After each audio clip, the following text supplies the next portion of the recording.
Hola amiguitos, de nuevo. Ya abrimos este paquete y mi hermanita abrirá.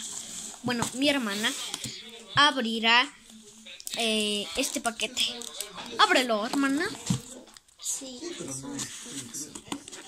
Y vamos a ver qué sorpresa tenemos ahí de el unboxing. Ya les he dicho muchas veces que no solamente mostraremos en este canal figuras de plastilina, sino que también unboxings, que es lo mismo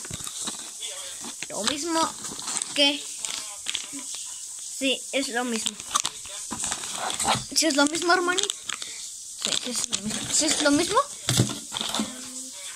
Solamente con más paquetes, porque este es un poco más chiquito. Estos también son casi los mismos.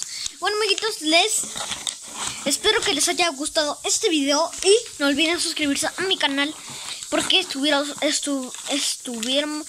porque vamos a hacer más canales y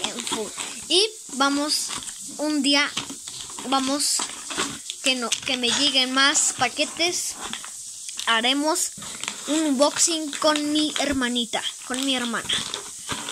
¿Sí, hermanita? ¿O sí, hermana? ¿Sí?